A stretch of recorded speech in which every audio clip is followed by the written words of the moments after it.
وسهلا فيكم. وصفة اليوم متأكدة مرة حتعجبكم، مناسبة للشتاء، مناسبة للإجازة، تقدر تسووها في البيت بكل بساطة وما حتكلفك أبدا ولا تجيبوها جاهزة. حنسوي اليوم حلا باستخدام السخان، حاجة مرة لذيذة. حنسوي بودينج بودينج كيكة الجزر، حاجة مرة لذيذة وفاخرة وسهلة والكل يقدر يسويها ومرة تحسوها كده تناسب الشتاء. طيب حنبدأ في المكونات، مرة سهلة وسريعة وهي تكون ستيكي كده، كيف اقول لكم، ما تكون زي الكيكة العادي. حوريكم القوام في الشكل النهائي. خليني ابدأ معاكم اول حاجة في المكونات مختلفة شويتين عن الكيك العادي. اول حاجة في الوصفة حنستخدم عصير الجزر اللي بدون سكر، طبعا مصفينه سواء استخدمت الجاهز او انت سويتيه في البيت. عندي هنا البيكان حمصته اللي هو الجوز الامريكي زي كده، تمام. اهم حاجه تحمصوه عشان يقرمش معاكم. وعندي هنا الجزر فريش بشرته مره ناعم بهذا درجة البشر، خلاص. طيب عندي باقي المكونات، الحليب كميته مرة قليلة بعكس الكيك العادي عشان استخدمنا سوائل اللي هو العصير الجزر. عندي بيكنج باودر القرفة عنصر مرة مهم أو نقول مكون مرة مهم مع كيكة الجزر والفانيليا. عندي هنا سكر بني وسكر أبيض، عادة في الكيك العادي ما نستخدم سكر بني بس نستخدم سكر أبيض. عندي هنا 4 بيضات والدقيق، بس هذه المكونات. طيب تعالوا نبدأ أول حاجة بإيش؟ نبدأ في خفق البيض مع السكر. يا جماعة الوصفة هذه حتدمنوها، حنسوي معاها صوص الكراميل وحنحط معاه شوية قرفة، ما أوصف لكم على كمية اللذاذة اللي في هذه الوصفة. نبدأ أول حاجة بخفق البيض مع السكر.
طيب أول حاجة حنحط البيض ونخفقه مرة كويس، بعدين نبدأ إيش نضيف الفانيليا، هنخفقه لين ما يصير معانا فيه شوية فوم. بالآن شايفين كيف صار معانا شوية فوم. حبدأ أضيف الفانيليا، خلاص. حضيف السكر على مراحل. أول حاجة حبدأ في السكر الأبيض أضيفه، بعدين أبدأ إيش أخلط، أرجع أكمل باقي الكمية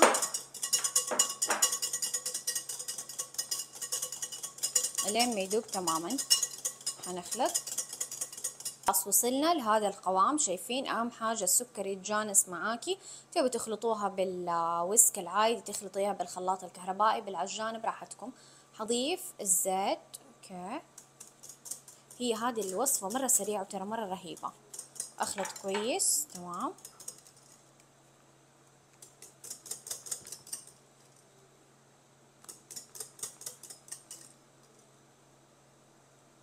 قبل الدقيق جزء بسيط منه كده، اوكي، بس عشان نمزجه كويس، تمام. بعدين حنخلي الجزء الثاني بعدين. هبدأ أحط الدقيق زي ما علمتكم دايما إنه إيش تنخلي الدقيق. أوكي، حنضيف الدقيق على مراحل، ما حضيفه كله يعني بالتدريج.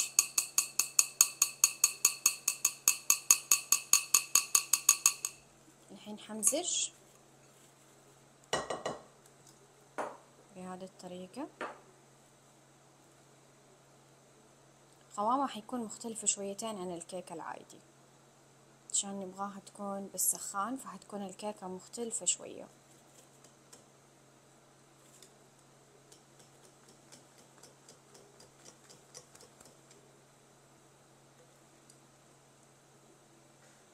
حضيف باقي الكمية.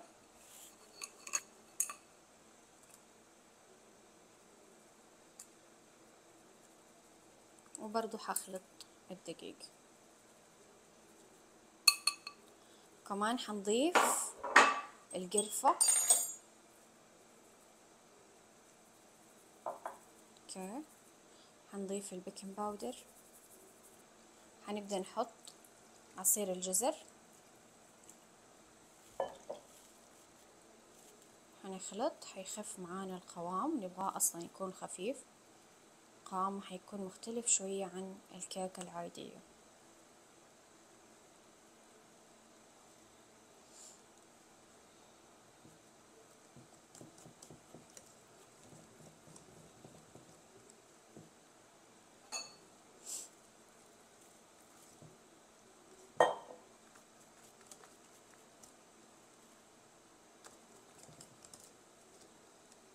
حنضيف شوية حليب.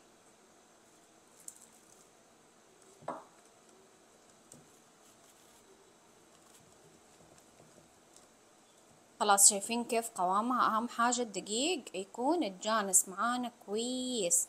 تمام. الان ايش حبدأ اضيف؟ حبدأ اضيف الجزر كمية مناسبة، بس خليني اجيب السباتشولا اخلطه مع السباتشولا. شايفين؟ اهم حاجة الجزر يفك معانا، ما يكون فيه تكتلات. هي لازم تكون خفيفة بعكس الكيك العادي. ليه؟ عشان تطلع معانا مرة طرية وحاجة كده لذيذة تتجانس مع الصوص، ما تكون ناشفة. حتى الطبقة حقت الكيك ما حتكون سميكة. شايفين؟ بس بالسباتشولا ححركها. شايفين كيف قوامها؟ ما شاء الله. الآن هنا عندي شوية بيكان حمص، تقدروا تحطوا كمان زيادة، هذا براحتكم الكمية، بس عشان حنحط برا على الوجه فخلاص أحس إنه كذا كفاية. تقدروا تزودوا برضو مع الخليط مرة يطلع طعمها رائع. البيكان مع الخبز روعة. وبرضو حنحط على الوجه. الآن حدهن القالب وأبدأ إيش أخبزها. طبعا أنا حنبدأ في الصينية اللي حنخبز فيها. أول حاجة حدهنها كلها بالزيت مرة كويس. تمام. زيت نباتي، ندهن الأطراف عشان ما تلصق معانا. تمام. بعدين حنبدأ نحط رشة دقيق. تقدروا تحطوا دقيق أبيض أو دقيق بر عادي.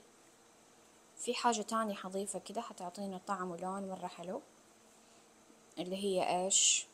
القرفة. حضيف رشة قرفة بسيطة.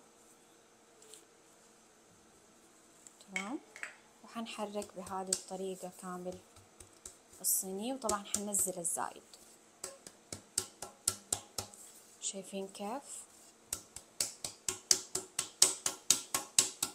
حنمشي على الأطراف.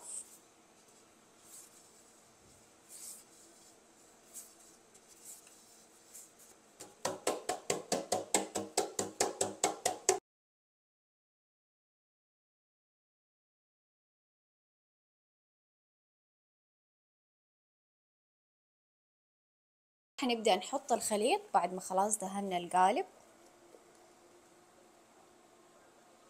بس هذا المقدار كفاية. تمام. طيب الآن خلاص حطينا الخليط، خلينا تقريبا الخليط يكون ربع الصينية عشان وقت ما يستوي حيتنتفخ معانا شويتين.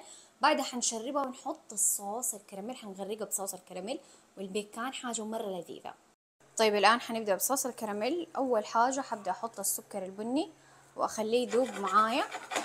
جاهزة على جنب الكريمة، وعندي هنا مقدار الزبدة هكتب لكم إياه خلاص، وكريمة الخفق. بس يذوب السكر حنبدأ نحط الزبدة. حنخلي النار هادية عشان إيش؟ لا ينحرق معاكي بسرعة. اوكي، بس نبغاه يسيح بدون ما إيش يتحرق، يصير فيه طعم مرارة.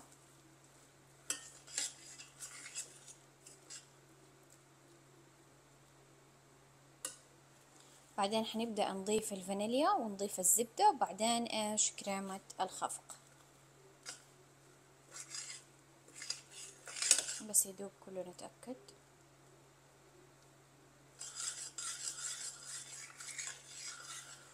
هذه الفانيليا حبدأ أضيفها.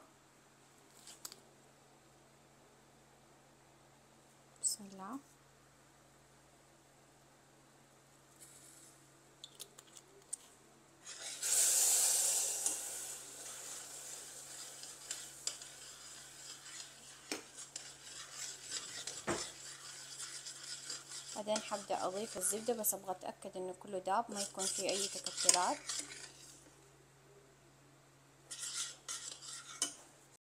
هنضيف الزبدة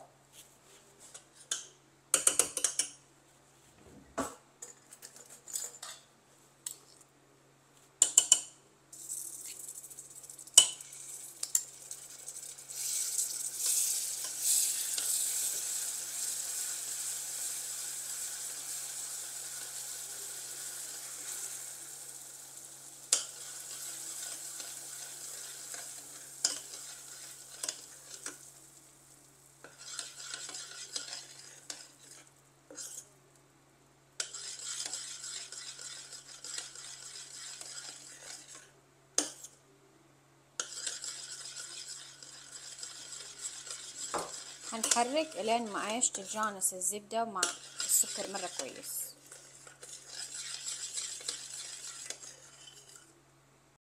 اضفت الكريمة، تمام. هحرك يتقل شوية معانا، واحنا اصلا لما يتقل حيتقل معانا شويتين، يعني حيكون قوامه اتقل من هو حار، فاهمين كيف؟ فنبغاه يكون سائل عشان ايش يتشرب معانا في الحلا اللي في السخان، ما يكون تقيل زي قوام صوص الكراميل العادي. حطينا رشة ملح، فانيليا، سكر كرملناه في البداية اللي هو السكر البني، آخر حاجة الكريمة، وعلى طول تخلط وتوطي النار عشان إيش؟ يكون السكر مرة حار. هنا عندي حليب حسخن شوية عشان حنشرب فيه السخان قبل ما نحط إيش؟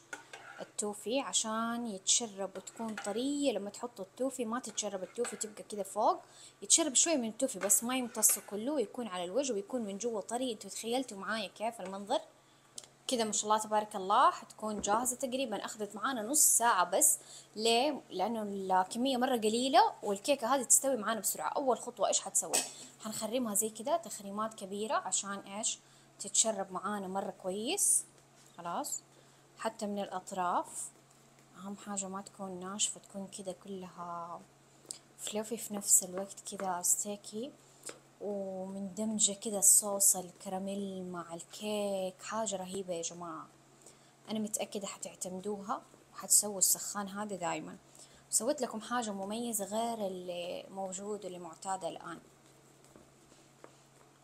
طيب، حتى من هنا حنطلع الأطراف، ممكن بالسكينة برضو عشان تتشرب كلها ما تكون ناشفة.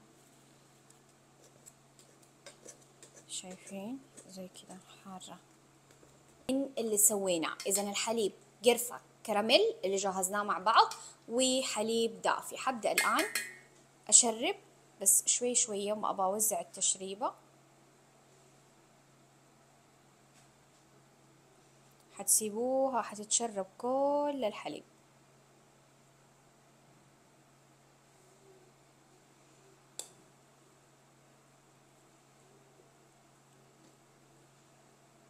شايفين كيف تمتصوا على طول، بس عشان الصينية مايلة.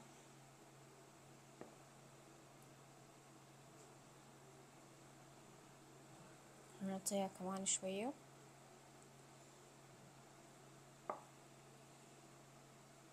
أهم حاجة الأطراف عشان ما تكون ناشفة معانا، وتخلوها شويتين تهدى كده، بعدين نبدأ نحط. وخلاص وصلنا للخطوة النهائية والأخيرة. مرة سهل الحلا، ما أخذ مننا وقت. حنبدأ الآن نجهز السخان. هذه الموية الحارة، بسم الله الرحمن الرحيم.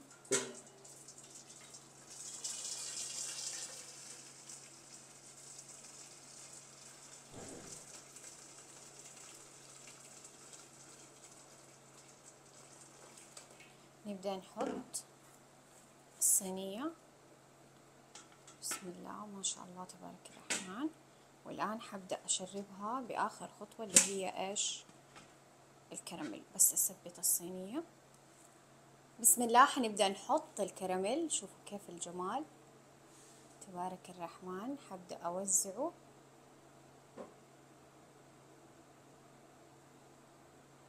شايف كيف تبارك الرحمن معايا المنظر؟ نغرقها بالكراميل والبيكان.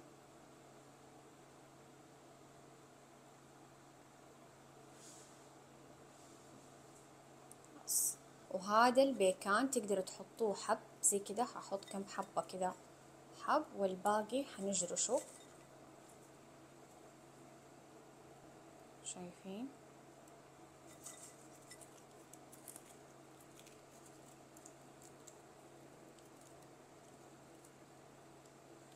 بسم الله، هذا السخان صار جاهز.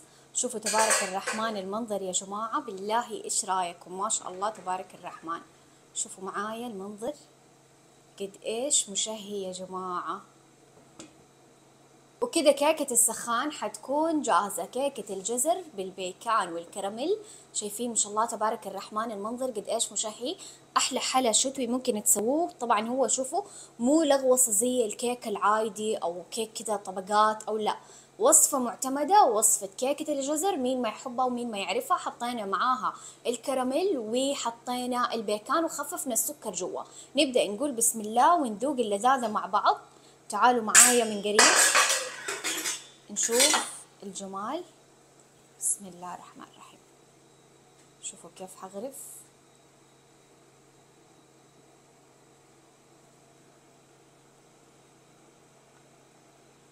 شوفوا بالله الإغراء. شايفين؟ شوفوا حناخد قسمة تانية كمان. شايفين كيف جوسي يا جماعة؟ ايش رايكم بالله بالجمال؟ شوفوا معايا تبارك الرحمن الجمال كيف غرقانة معانا. شايفين بالله المنظر كيف؟ طبعا حارة عشان حاطين تحت موية حارة، وتقدروا كمان تحطوا شمعة تحفظ معاكم الحرارة. شوفوا معايا الجمال كيف. ايش رايكم؟ نقول بسم الله. خليكم قريبين عشان اباكم تركزوا في الطراوة. يا ويلي يا ويلي قد ايش طرية رهيبة رهيبة. شوفوا الجمال. بسم الله.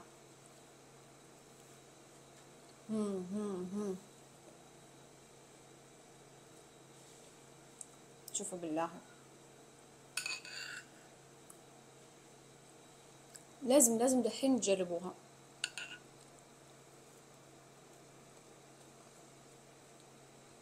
وهذا الايس كريم طبعا صاح معانا بسرعة عشان حارة مرة، ومعاها الكراميل. شوفوا هذه الجهة، شايفين كيف نقطع بكل سهولة ومليانة كراميل.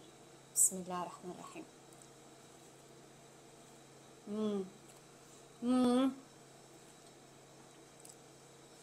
لا شوفوا الجمال.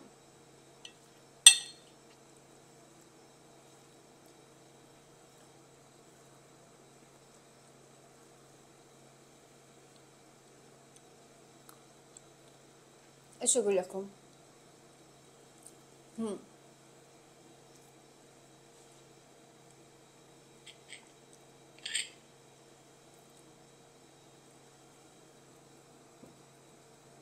فبالله الطراوة. ايش رايكم؟